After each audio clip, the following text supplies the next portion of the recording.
চট্টগ্রামে লালদিঘির মাঠে জামাত ইসলামী সমাবেশ করেছে। এই সমাবেশে জামাতের আমির শফিকুর রহমান বক্তব্য দিয়েছে।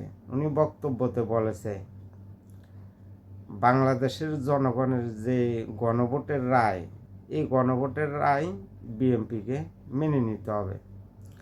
যদি বিএনপি বাংলাদেশের জনগণের গণভোটের রায় যদি মেনে না নেয়, জামাতের আমির শফিকুর রহমান উদাহরণ দিয়েছে 1996 সালে যেভাবে তত্ত্বাবধায়ক সরকারের দাবি মেনে নিতে বিএনপিকে বাধ্য করেছে, বিএনপি মেনে নিতে বাধ্য হয়েছে, এই উদাহরণটা দিয়েছে। মানে আন্দোলনের মুখে তত্ত্বাবধায়ক সরকারের দাবি বিএনপি মেনে নিতে বাধ্য হয়েছে। আসলে জামাতের আমির এই কথাটা ভুল বলছে। বিএনপি আন্তরিক ছিল, বিএনপি জনগণের স্বার্থ বিবেচনা করিয়ে তত্ত্বাবধায়ক সরকারের দাবিটা মেনে নিয়েছে। আর জামাত ইসলামী যে এখন গণভোটের রায় মেনে নেওয়ার জন্য বিএনপির উপরে চাপ সৃষ্টি করতে আছে, মানে জুলাই সনদ বাস্তবায়ন করার জন্য। তো এই বিএনপি তো জুলাই সনদ বাস্তবায়নের কাজ শুরু করে দিয়েছে। তো এখন আবার বিএনপি কোন জুলাই সনদ বাস্তবায়ন করবে? মানে গণভোটের রায় হলো যে জুলাই সনদ, এই জুলাই সনদটা বাস্তবায়ন করার জন্য জামাত ইসলামী হুঙ্কার দিতে আছে। তো আসলে জামাত ইসলামী এই জুলাই সনদ বাস্তবায়নের জন্য হুঙ্কার দিতে আসে না, তাদের যে সনদ আছে জামাত ইসলামীর, এই সনদটা বাস্তবায়ন করার জন্যই তারা হুঙ্কার দিতে আছে। আর বাংলাদেশের জনগণকে বলতে আছে বিএনপি জুলাই সনদ বিরোধী, বিএনপি গণভোটের বিরোধী।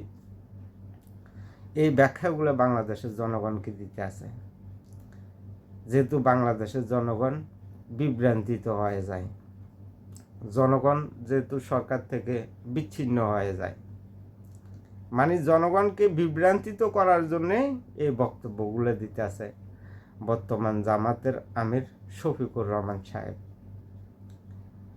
আসলে বিএনপি অনেক আন্তরিক। বিএনপি 1996 সালে যে তত্ত্বাবধায়ক সরকারের দাবিতে জামাত ইসলামী আর আওয়ামী লীগ আন্দোলন করেছিল, এই আন্দোলনের মুখে বিএনপি বাধ্য হয়ে মেনে নিয়েছে তত্ত্বাবধায়ক সরকারের দাবি। তো এটা হলো যে জামাত ইসলামীর আর আওয়ামী লীগের ভুল ধারণা, কারণ বিএনপি রাজনীতি করে জনগণের জন্য।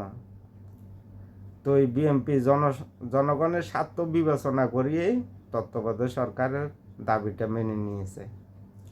এখন যে জুলাই সনদ আর গণভোটের দাবি, এ কি জনগণের দাবি? এটা তো জামাত ইসলামীর দাবি, যে জামাত ইসলামীর সনদ বাস্তবায়ন করার জন্য বিএনপি চাইতে আছে জনগণের যে জুলাই সনদ, এই জুলাই সনদটা বাস্তবায়ন করার জন্য। আর জামাত ইসলামী চাইতে আছে তাদের সনদ বাস্তবায়ন করার জন্য।